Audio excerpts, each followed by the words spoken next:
Just please. Hi, it's Hal here in the Box Clever rehearsal room. We're on day 2 of Jekyll and Hyde with our new crew, and we are just experimenting now with the play, lifting it from the page, putting it on the stage. What methods are we been exploring, trying to bring this particular story to life, guys? Jacob? Yeah, well, a lot of what we've been doing so far is just sort of understanding the text, and it's been really nice just talking about it. It's such a, well, it's like a literary classic, and us just wrapping our heads around it, because it's so not cut and dry.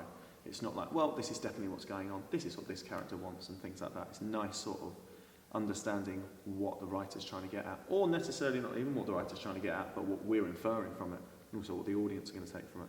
So it's nice just understanding what the text's about and the messages that are coming out from it. So I've been really enjoying that. Yeah, what about you, Coco? I think we did an exercise where we were exploring paces and like a unit style. So we were exploring speed, movement, width, and I think it was really good for us to kind of have the freedom to explore what our characters would be like and have that fluidity and pick up anything that we might want to take from that and put it into the play. So it's a really nice time of playing, exploring, and finding different things as a new team as well. So just picking up on that, we obviously work sometimes just off the page, just trying to like work out exactly what everything means to us. But as Coco says, sometimes we break it down and we go into a more workshop-y vibe where we get the tunes on and we start moving and start playing in the themes. Very early in rehearsals, that's something we often like try and do, is just try and not get too much into our heads about it, but try and get the feels a bit, you know, like getting into our bodies and working out how we work as a company. And obviously these 3 magicians, if you like, are going to bring the whole of Jekyll and Hyde alive in front of you guys. So they've got to be everything. They've got to be the characters, and they've got to be moving all the set and manipulating with their voices, the sound and things like that. What would you like to add? You're a very physical performer playing Jekyll and Hyde. What's that been like, stepping into his shoes, and what are your approaches to that? It's been great. It's very nice when we get to play, and I think we've got to do a lot of playing just with us. I mean, one of the added challenges of having an ensemble group of 3 people is, you know, you've got to create set pieces of.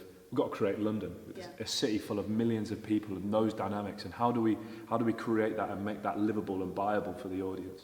And it's by working pretty hard. There'll be a lot of running, a lot of sweating, and a lot of like working out how we can navigate each other in the space, and supporting each other in ways that we can build bigger structures and bigger kind of story arcs with each other. Because if we're alone, we will fall flat. But with the 3 of us, we can make something really cool. Just wanted to ask you, when you first read Jekyll and Hyde off the page, and then you get these first opportunities that we've had in the last 2 days to actually like put that into some kind of action, what's been your thought process? You know, it's a famous role, maybe quite intimidating to step into those, you know, into the shoes of those, I say characters, they're one and the same in many ways. But what's that been like, just taking those first steps into that?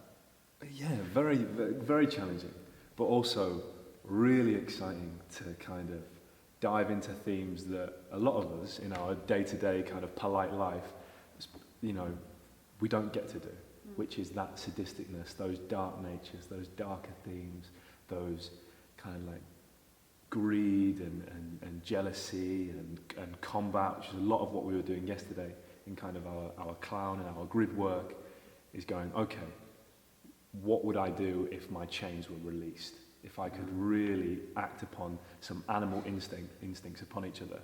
Not necessarily in a way that Jack might like to, but in a way that a darker kind of wicked version of Jack would like to.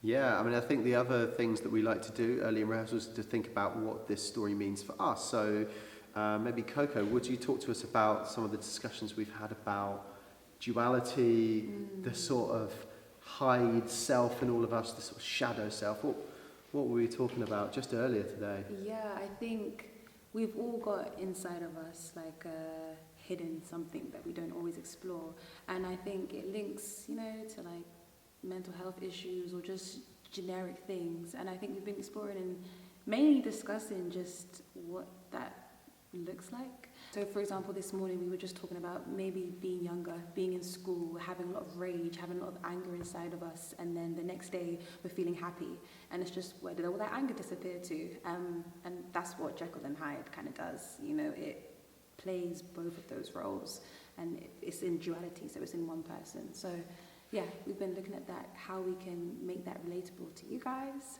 and also what relevance that we see in ourselves. So yeah. Yeah, and It's been interesting. thank you very much, Coco. And then finally, Jacob, what are you looking forward to in the coming days? What things would you do for yourself to bring you to meet the challenge of performing in Jekyll and Hyde? I think it's this relationship here between us two, as we're the sort of presenters of the show in some ways, and I'm really excited to bring the comedy out of it, because you need that. You need the lighter moments in the dark. It can't just all be dark, and we also want to engage people. So we're bringing it with this sort of comedy double act that we've got. So I'm really excited about the skits that we're going to do, and just the silliness of it, because it's such a serious story and you could take it really serious, but to add in a bit of lighter comedy, I'm excited to work on that and see how we'll work together with that. And then Jack, what can we finish with? What final thoughts can you throw out there? Well, we started off quite light, quite happy. I think it's time to get pretty dark. Let's get our hands dirty, get to work. That's it.